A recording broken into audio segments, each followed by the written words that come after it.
രാഹുൽ, ഈ സുപ്രീം കോടതിയിലെ പരാമർശങ്ങളെ ശ്രദ്ധിച്ചിരുന്നു. പ്രത്യേകിച്ചും ഈ നീണ്ടുപോകുന്ന സാഹചര്യം, ഇത്രമാത്രം കയറിയിറങ്ങണ ഒരു പ്രതി ജാമ്യം കിട്ടാൻ എന്നൊക്കെ ചോദിക്കേണ്ട സാഹചര്യത്തിലേക്ക് സുപ്രീം കോടതി എത്തി.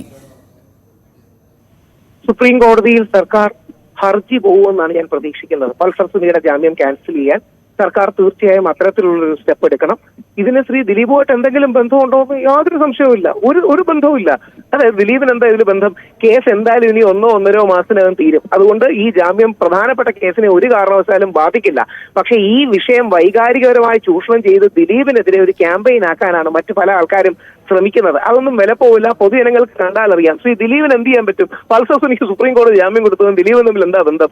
ഒരു ബന്ധവുമില്ല. അപ്പൊ യഥാർത്ഥത്തിൽ കേസിന്റെ അവസാന ഘട്ടത്തിൽ വീണ് കിട്ടിയ ഒരു അവസരം എന്ന രീതിയിൽ ദിലീപിനെതിരെ ഒരു വൈകാരികപരമായ ക്യാമ്പയിൻ നടത്താൻ ചില ആൾക്കാർ ശ്രമിക്കുകയാണ്. 1-1.5 മാസത്തിനകം പ്രധാനപ്പെട്ട കേസിന്റെ വിധി വരും.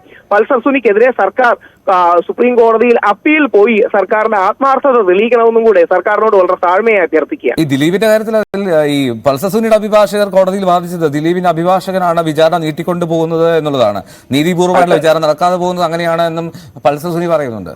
അപ്പൊ ഇപ്പം തന്നെ മനസ്സിലായല്ലേ പൾസർ സുനിയും രണ്ടും രണ്ടാണെന്ന്. ദിലീപിനെ എങ്ങനെങ്കിലും കരിവാരത്തേക്കാനും കുറ്റം പറയാനാണ് പൾസർ സുനി ഇപ്പോഴും ആഗ്രഹിക്കുന്നത്. അപ്പം ദിലീപും പൾസർ സുനിയും തമ്മിൽ യാതൊരു ബന്ധവുമില്ല. ദിലീപിനെ ദുരുപയോഗം ചെയ്ത് പൾസർ സുനി ഏതെങ്കിലും രീതിയിൽ അദ്ദേഹത്തിന് രക്ഷപ്പെടാൻ ശ്രമിക്കാൻ ഇപ്പൊ ഒറ്റ കാര്യമേ ഉള്ളൂ. അതായത് 1-1.5 മാസത്തിനുള്ളിൽ പ്രധാനപ്പെട്ട കേസിന്റെ വിധി വരും.